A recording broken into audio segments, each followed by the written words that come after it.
Hello दोस्तों, स्वागत है आपका नई क्लास में नए टॉपिक के साथ में। आज हम पढ़ने वाले हैं क्या होता है नैनस्ट समीकरण। ये जो नैनस्ट समीकरण है ये आपके पेपर में पूछा जाता है। आपको जो इसका समीकरण है, जो इसका फॉर्मूला है, वो आपको लिखने को पूछा जाता है। साथ ही साथ में इस पे बेस्ड न्यूमेरिकल आपके पेपर में आते हैं। न्यूमेरिकल की प्रैक्टिस हम अलग करेंगे, लेकिन अभी हम पढ़ेंगे नैनस्ट समीकरण क्या होता है। बिल्कुल ईजी वे में आपको समझ में आ जाएगा, ठीक है ना। सबसे पहले समीकरण को देखने से पहले आप क्या देखो, ये देखो कि हमने यहाँ पर क्या लिया है, सेल लिया है, ठीक है। ये हमने क्या लिया, सेल लिया। अब सेल में दो इलेक्ट्रोड होते हैं, एक कैथोड होता है, एक एनोड होता है। एनोड आपका कैसा होता है, धनात्मक होता है। कैथोड कैसा होता है, ऋणात्मक होता है। दो इलेक्ट्रोड, कितने इलेक्ट्रोड, दो इलेक्ट्रोड, एक कैथोड एक एनोड। आपका कैथोड कैसा है, ऋणात्मक है, एनोड कैसा है, धनात्मक है, ठीक है ना।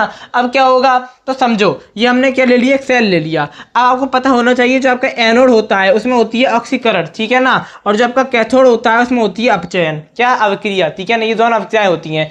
अब समझो, आपको पता होना चाहिए कि इलेक्ट्रोड विभव और मानक इलेक्ट्रोड विभव क्या होता है, ठीक है ना। इलेक्ट्रोड विभव को ई से प्रदर्शित करते हैं, मानक इलेक्ट्रोड विभव को ई डिग्री से यानी ई0 से प्रदर्शित करते हैं। ये मैंने आपको पढ़ाया है, आपको समझाया है पिछली क्लासेस में, लेकिन आज थोड़ा सा रिकैप कर देता हूं चीजों को, क्योंकि आपको नैनस्ट समीकरण पता करने के लिए ये पता होना चाहिए इन दोनों के बारे में। देखो क्या होता है इलेक्ट्रोड विभव। देखो जब किसी धातु की छड़ को, मान लो धातु की छड़ है कॉपर की, ठीक है ना। कॉपर की धातु की छड़ को CuSO4 यानी कि कॉपर सल्फेट का ही विलयन है, मतलब किसी धातु की छड़ को उसी के विलयन में जब डुबोया जाता है तो धातु की छड़ और विलयन के बीच एक विभव उत्पन्न हो जाता है। क्या उत्पन्न हो जाता है, विभव उत्पन्न हो जाता है। उसे हम क्या कहते हैं, इलेक्ट्रोड विभव कहते हैं। क्या कहते हैं उसे, इलेक्ट्रोड विभव यानी कि ई कहते हैं, और इलेक्ट्रोड विभव को ई से प्रदर्शित करते हैं। अब ये मानक इलेक्ट्रोड विभव क्या होता है, इसको समझो। देखो इलेक्ट्रोड विभव को हमने ई से प्रदर्शित कर दिया, लेकिन जो मानक इलेक्ट्रोड विभव होता है उसको हम ई डिग्री से प्रदर्शित करते हैं, ई0 से प्रदर्शित करते हैं। देखो इसमें क्या होता है, मानक में कुछ कंडीशन लग जाती है, हम मान लेते हैं, ठीक है ना। जैसे हमने यहाँ पर धातु की छड़ को एक उसी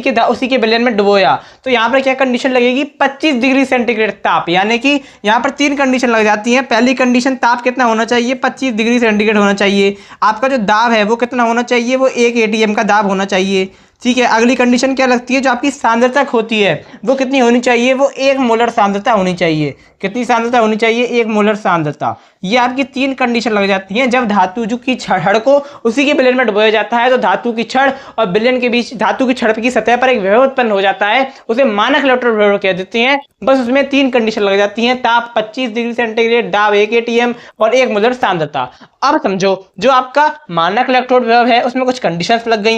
इलेक्ट्रोड विभव सादा था, तो इलेक्ट्रोड विभव और मानक इलेक्ट्रोड विभव के बीच में जो संबंध होता है उसको ज्ञात करने के लिए, ठीक है ना, या उसके बीच जो संबंध है उस संबंध को समझने के लिए उसी जो एक संबंध है आपका इलेक्ट्रोड विभव और मानक इलेक्ट्रोड विभव के बीच में जो संबंध है उसी संबंध को हम नैनस्ट समीकरण कहते हैं, ठीक है ना। इस चीज को समझो। अब आया समझ में। अब देखो क्या होता है, इलेक्ट्रोड विभव तथा विलयन की सांद्रता के बीच संबंध को बताने वाले समीकरण को नैनस्ट समीकरण कहते हैं। मैंने आपको अभी यही बताया है, कुछ नई बात नहीं बताई है। अगली चीज, नैनस्ट के अनुसार किसी, अब देखो जो नैनस्ट समीकरण है वो नैनस्ट नाम के वैज्ञानिक ने दिया, तो उसे हमने नैनस्ट समीकरण कह दिया। तो देखो किसी ताप पर धातु इलेक्ट्रोड विभव तथा मानक इलेक्ट्रोड विभव और विलयन में धातु आयन की सांद्रता के बीच में किस में निम्न संबंध होता है। ये जो संबंध है वो हमने नैनस्ट समीकरण के द्वारा दर्शाया है। तो E = E0 ई डिग्री माइनस 2.303 RT अपॉन में NF log 10 1 अपॉन में MN प्लस, ठीक है, जो N आपका प्लस में है, ठीक है,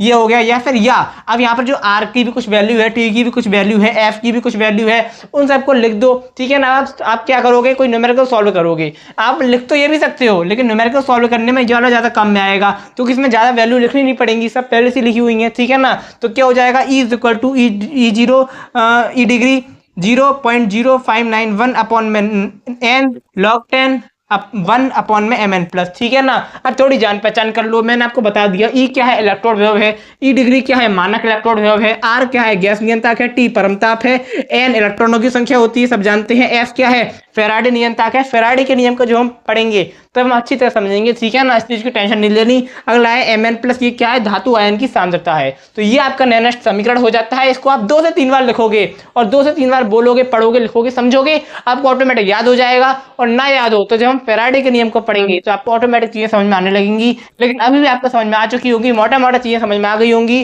कि जो आपका इलेक्ट्रोड विभव होता है और जो मानक इलेक्ट्रोड विभव होता है उनके बीच में जो संबंध है उसको दर्शाया जाता है, नैनस्ट समीकरण के द्वारा दर्शाया जाता है। तो आशा करता हूँ कि आपको समझ में आ गया होगा। अब मैं आपको मिलूंगा एक और नई क्लास में नए टॉपिक के साथ में। तब तक के लिए जय हिंद, जय भारत।